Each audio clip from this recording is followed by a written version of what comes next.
こんにちは皆さん。My name is Shami です。はい。你好，我是阿美族海bin Khairul Anwar。안녕하세요. 제 이름은 아마존입니다.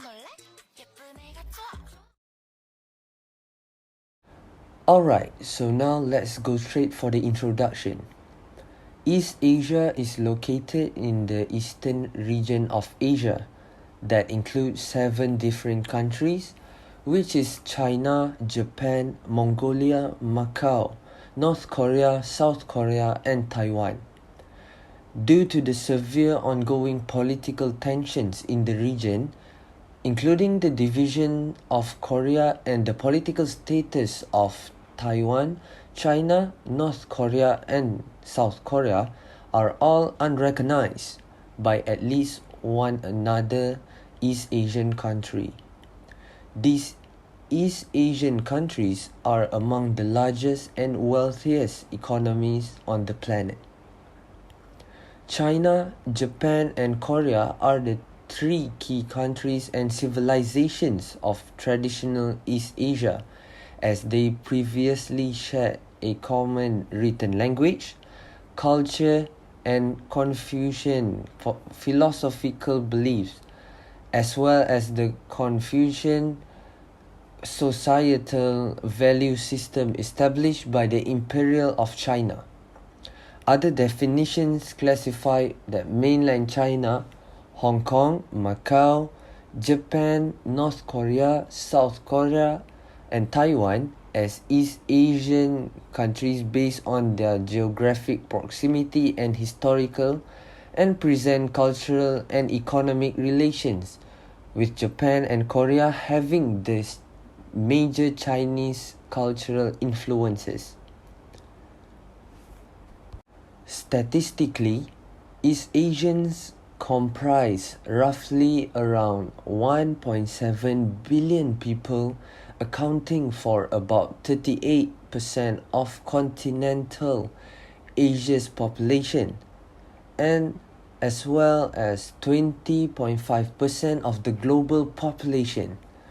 Despite the fact that the region's coastline and river areas are among the world's most densely populated, Mongolia and Western China, both landlocked countries, have very sparse population, with Mongolia having the lowest population density of any sovereign state.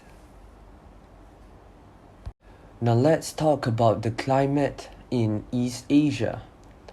The monsoon climate in East Asia involves hot, rainy summers, resulting in a wide range of and tropical plants, with roughly 30,000 species, excluding mushrooms and mosses.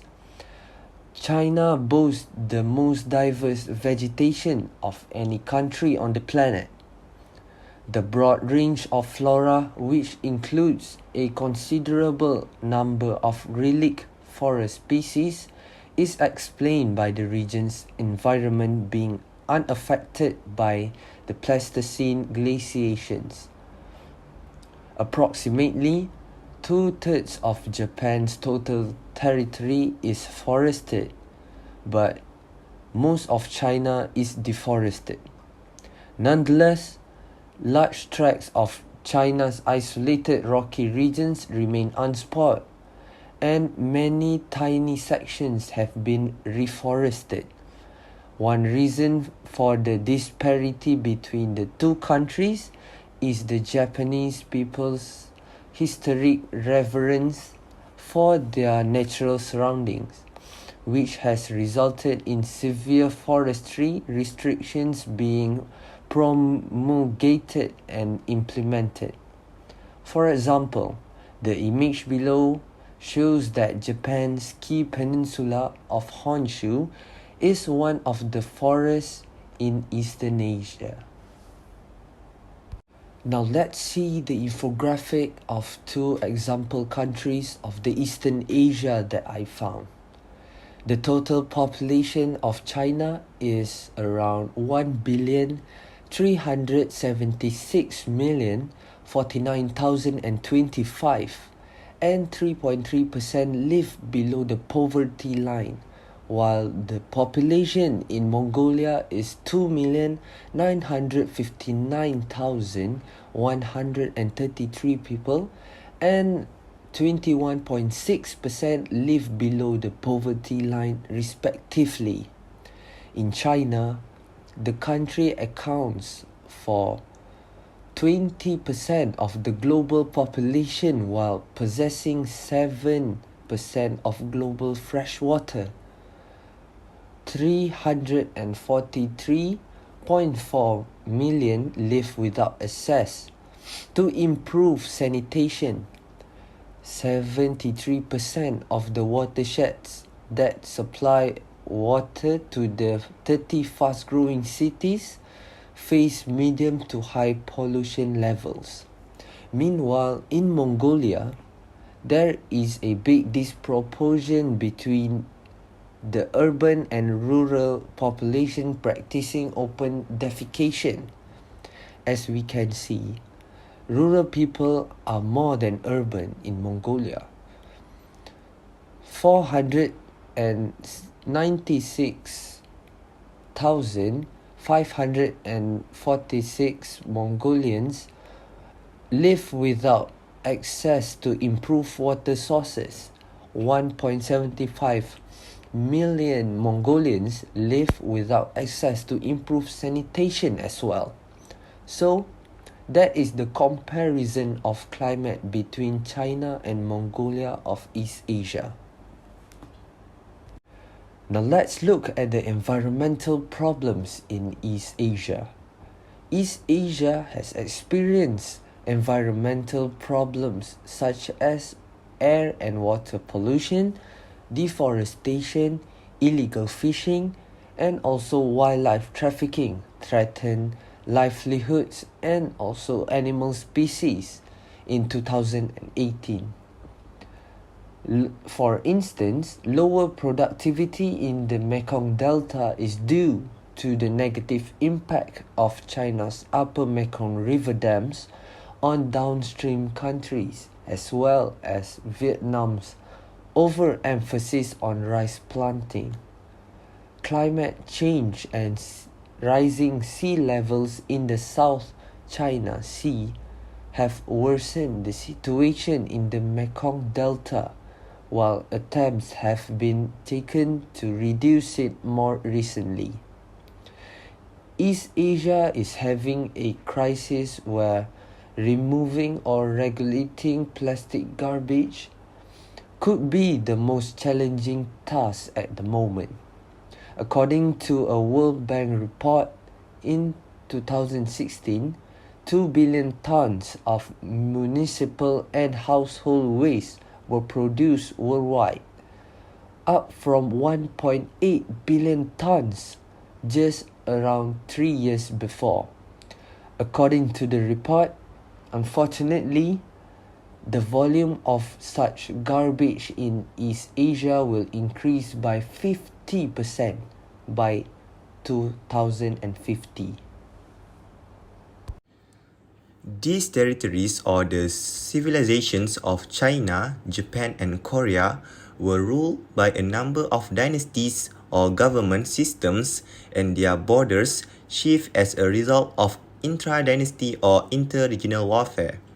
From 1.8 million to 40,000 years ago, Homo erectus lived in East and Southeast Asia. Confucianism, Buddhism and Taoism are just a few of the many belief systems or faiths that have evolved and flourished throughout East Asia. The Xia, Shang, and Zhou dynasties ruled China, followed by the Qin and Han dynasties. These three regions had their own interregional politics, culture, and trades during the prehistoric period, which were essentially unaffected by the outside world.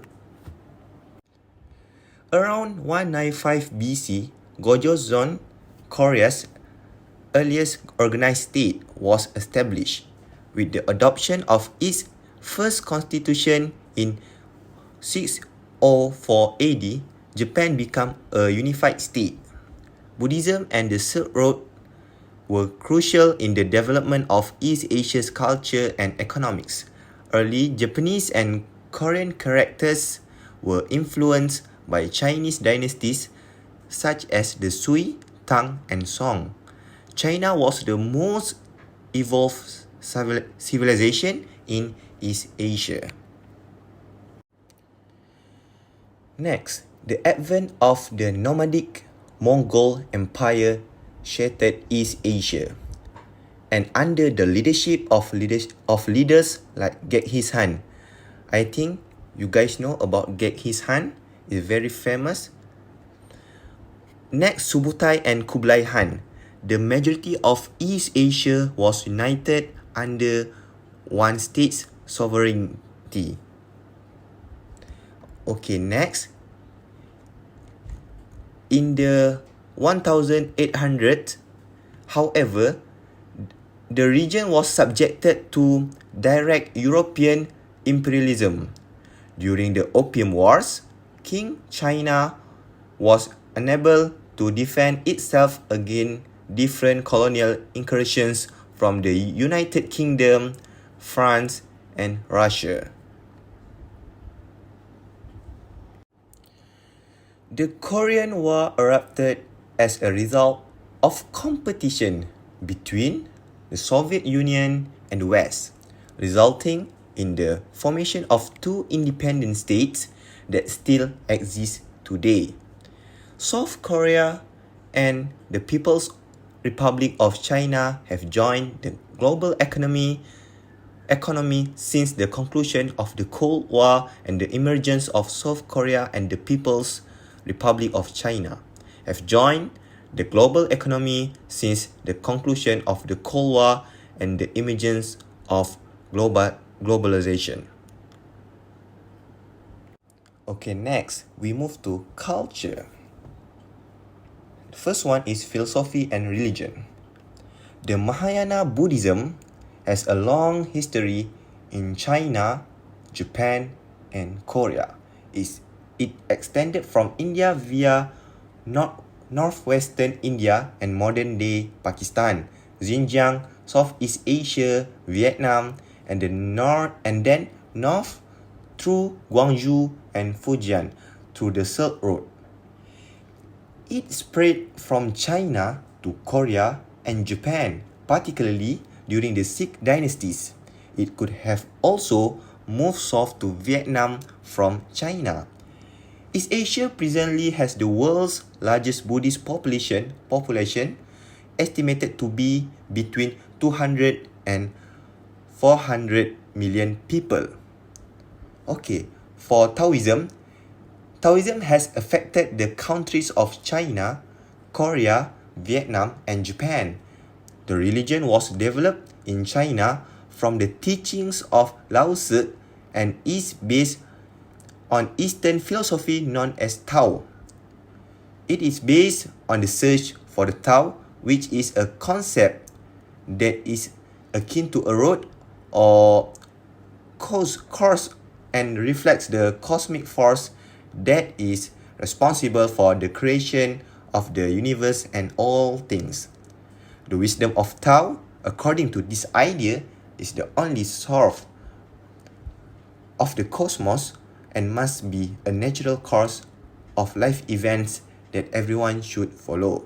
As a result, Taoists are on the lookout for Tao, which means way, and embodies the universe strength.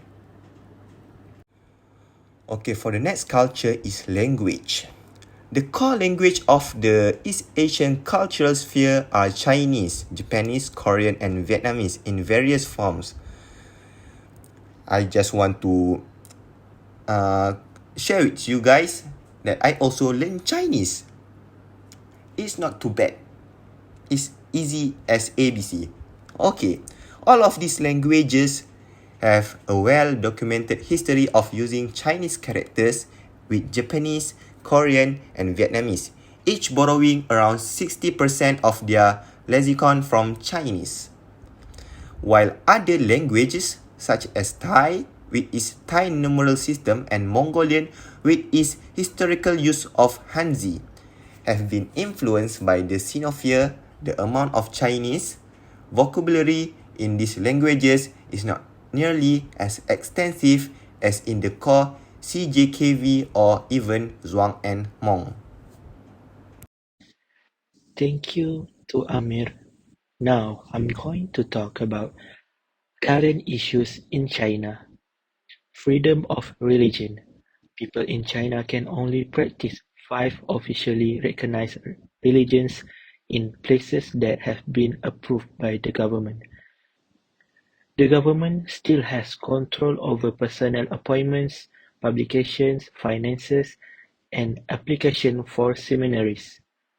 Since 2016, when the President Xi called for the Sinicization of religions, which means that the Chinese Communist Party should decide what people believe, state control over religion has gotten stronger. In 2021, police arrested people who did not follow state rules when they went to church. People who worked for a company that sold audio devices that played the Bible were sentenced to between 15 months and 6 years in May by a court in Shenzhen, China. They were found guilty of operating an illegal business. In July, 5 members of an unofficial house church in Shanxi province were detained for illegally crossing the border. They were going to a religious conference in Malaysia in January 2020. A house church called the Golden Lamb Church was set up in Linfen, Shanxi Province in August. Police took 9 people who worked for the church into custody. People in China are still trying to change the architecture of mosques and other places of worship to make them look more Chinese. Hui Muslim activists say police have harassed them for criticizing the policy. Next, for Japan current issue, I'm going to tell you about Tokyo 2020 Olympic and Paralympic Games. Between July and September 2021, the Tokyo 2020 Olympic and Paralympic Games were held in Japan. The COVID-19 pandemic caused the Games to be postponed for a whole year.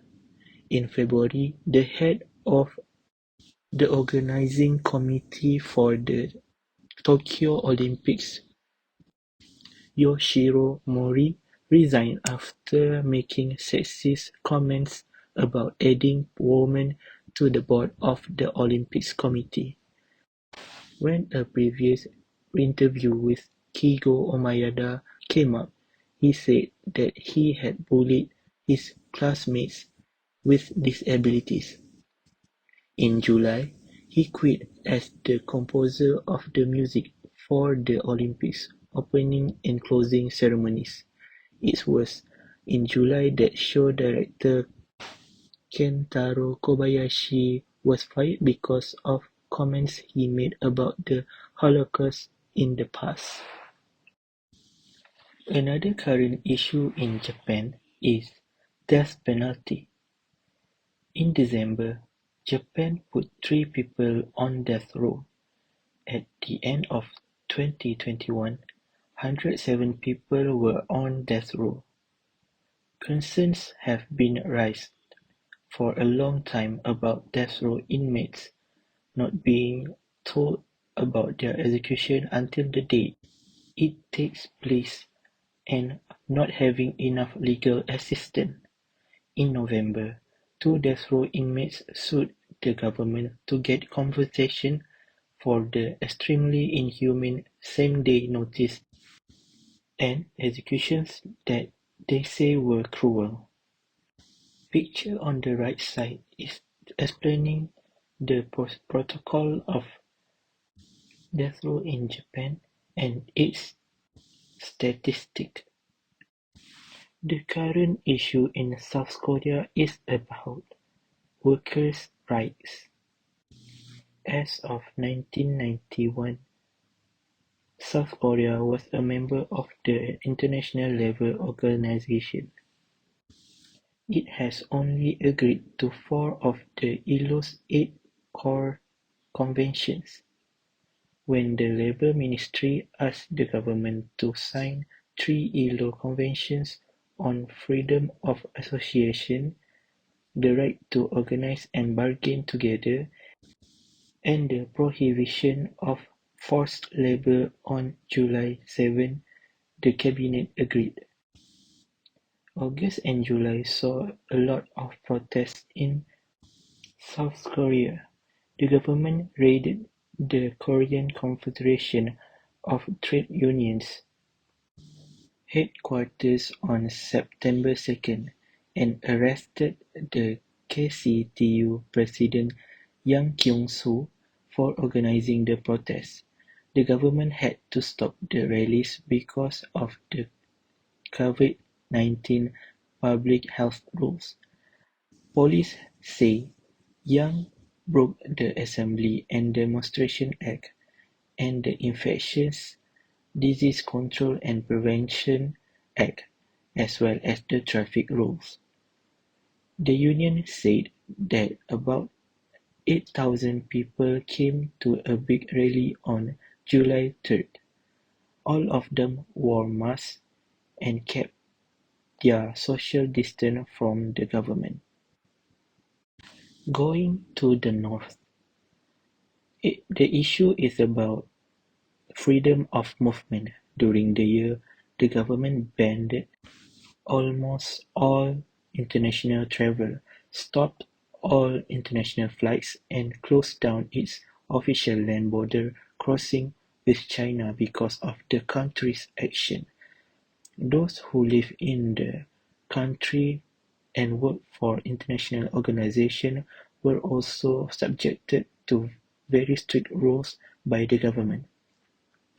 It stopped people from going outside of Pyongyang and stopped them from getting diplomatic pouches, so they could not get them. Set up in August 2020, the border buffer zones, which run 1 to 2 kilometers from the northern border, will stay in place in 2021. They will stay in place for a long time, though. China made a group of North Koreans go back to the DPRK in July by force. In North Korea, leaving the country without permission is a crime called treachery against the nation, which can lead to death, the law says. In 2019, more than 1,000 North Koreans fled to the south, but only 229 did the same in 2020. Now I'm going to explain the economic activities of North Korea and South Korea. For North Korea, the industry that contributes the most to 44% of the country's economic activities are minerals, followed by the 29% in the textile industry. The third highest industry that contributes to North Korea's economy is the machine industry.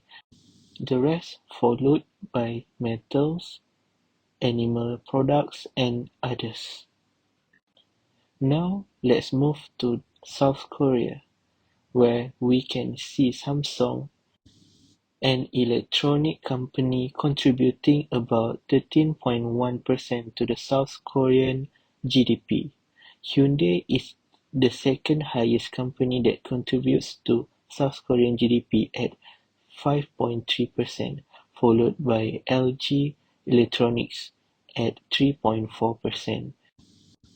In fourth place is Kia at 2.9%. Next is Korean Air at 0.7%. The last one in this infographic is contributed by BTS at 0.3%. China is the world's largest gold producer, food producer, coal producer, solar panel producer, and producer of 50% of the world's steel in 2017 and 89% of the world's rare earth minerals. The top 6 industries that contribute to Japan's economy are manufacturing products like electronics, automobiles, energy, and chemical and compounds. Export and import industries also contribute to their economies. Next are services such as banking, finances, insurance, education, and transport. Consumer, technology, and agriculture are the other 3 industries.